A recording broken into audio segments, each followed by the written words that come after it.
Pada abad ke-19, Maluku, khususnya Kepulauan Maluku Tengah, berada di bawah penjajahan Belanda. Pemerintah kolonial memberlakukan berbagai kebijakan yang memberatkan rakyat, termasuk tanam paksa dan pajak yang tinggi. Kondisi tersebut menimbulkan ketidakpuasan di kalangan masyarakat Maluku yang merasa hak-haknya diinjak-injak. Situasi semakin memanas ketika Belanda menindas masyarakat dan mengambil alih tanah mereka. Melihat ketidakadilan ini, beberapa pemimpin daerah termasuk Kapitan Patimura bangkit melawan untuk memperjuangkan kemerdekaan dan keadilan bagi rakyat Maluku.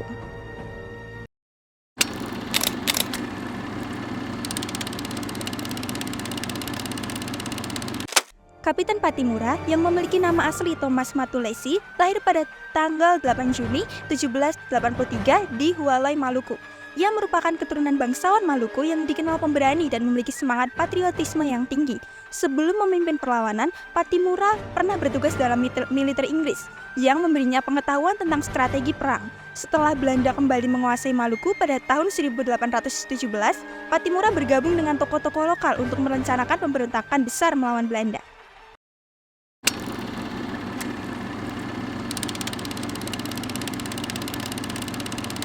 Pada 1816, setelah Perang Napoleon berakhir, Inggris menyerahkan kembali wilayah kekuasaannya di Indonesia, termasuk Maluku, kepada Belanda. Kedatangan Belanda kembali disertai kebijakan yang keras dan tidak adil bagi rakyat setempat. Belanda mulai memperlakukan sistem kerja paksa, pajak yang tinggi, dan monopoli dagang. Kebijakan ini semakin menekan kehidupan masyarakat Maluku yang kebanyakan hidup dari hasil pertanian dan kelautan. Akibat ketidakpuasan terhadap kebijakan kolonial, para pemimpin lokal di Maluku mulai menyusun strategi perlawanan. Kapitan Patimura menjadi tokoh sentral dalam rencana perlawanan ini. Patimura berhasil menggalang kekuatan rakyat dari beberapa daerah, terutama di Pulau Sapurwa, bersama para pemimpin Maluku lainnya, seperti Philip Latumaina, Kapitan Said, dan Kapitan Paulus Tiahu. Mereka mempersiapkan strategi untuk melawan Belanda. Pada 15 Mei 1817, perlawanan dimulai di Pulau Sapurwa. Kapitan Patimura dan para pejuangnya menyerang benteng di Rustedh, benteng pertahanan utama Belanda di Sapurwa. Serangan ini dilakukan dengan penuh perhitungan sehingga Patimura dan pasukannya berhasil mengalahkan tentara Belanda dan merebut benteng tersebut. Pada 16 Mei 1817, pasukan Patimura berhasil masuk ke dalam benteng Rustedh. Dalam pertempuran ini, Residen van der Burg yang merupakan pemimpin pemerintahan Belanda di Sapurwa terbunuh bersama sebagian besar tentara Belanda. Kejadian ini membuat Belanda panik dan segera mengirimkan bala bantuan dari Ambon. Keberhasilan merebut benteng Rustedh menjadi simbol kemenangan awal bagi para pejuang Maluku dan memperkuat moral mereka. Pada Juni 1817, setelah keberhasilan di Sapurwa, perlawanan menyebar ke pulau-pulau lainnya, termasuk Pulau Seram dan beberapa wilayah di sekitar Ambon.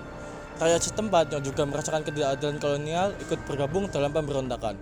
Patimura dan para pemimpin lainnya terus menggalang kekuatan untuk mempertahankan benteng dan menghadapi serangan balasan dari tentara Belanda. Pada Oktober 1817, Belanda tidak tinggal diam setelah kekalahan di Sapurwa. Mereka mengerahkan lebih banyak tentara yang dipimpin oleh Kapten Meyer untuk merebut kembali benteng Rustedh. Tentara Belanda melancarkan serangan besar-besaran ke Sapurwa dan berhasil mendesak para pejuang Maluku. Namun, Patimura dan pasukannya tetap memberikan perlawanan yang sengit dalam upaya mempertahankan benteng tersebut.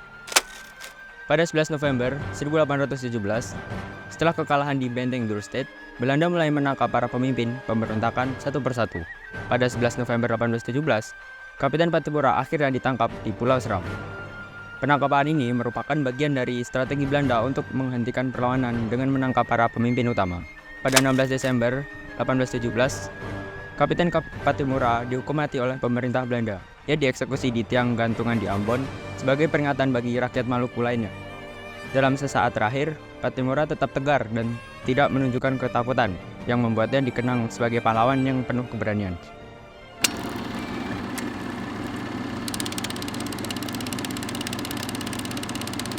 Setelah beberapa bulan berperang, Belanda berhasil menangkap Patimura pada akhir tahun 1817. Pada 16 Desember 1817, Patimura dijatuhi hukuman mati oleh Belanda. Ia dieksekusi di tiang gantungan di Ambon. Dalam saat-saat terakhirnya, Patimura menunjukkan keberanian yang luar biasa dan menyatakan bahwa perjuangannya adalah demi rakyat Maluku. Keberanian dan keteguhannya saat menghadapi kematian meninggalkan kesan mendalam bagi banyak orang.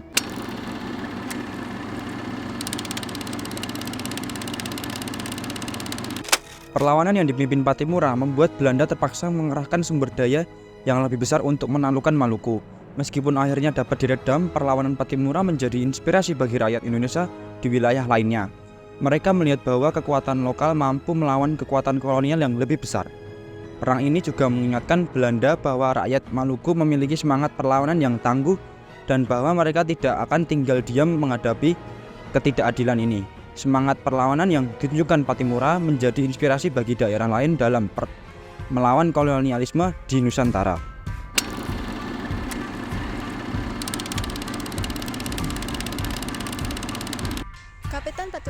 Kapitan Pattimura dikenang sebagai pahlawan nasional Indonesia pada tanggal 2 Mei 1973. Ia secara resmi diangkat sebagai pahlawan nasional oleh pemerintah Indonesia. Namanya kini digunakan di berbagai tempat seperti nama bandara, universitas, dan jalan di seluruh Indonesia. Setiap tanggal 15 Mei diperingati sebagai Hari Pattimura untuk mengenang jasa dan pengorbanannya.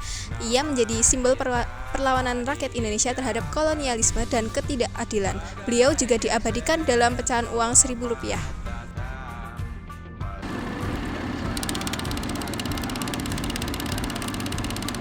Kapitan Pattimura adalah sosok pahlawan yang penuh keberanian dan keteguhan hati.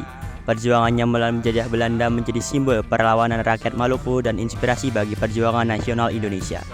Warisannya terus hidup dalam ingatan bangsa dan dihormati sebagai salah satu tokoh penting dalam sejarah kemerdekaan Indonesia. Semangat Pattimura menunjukkan bahwa ketidakadilan tidak boleh dibiarkan dan bahwa perjuangan Indonesia untuk kebebasan dan keadilan harus terus diteruskan oleh generasi penerus bangsa. Dibangun lagi.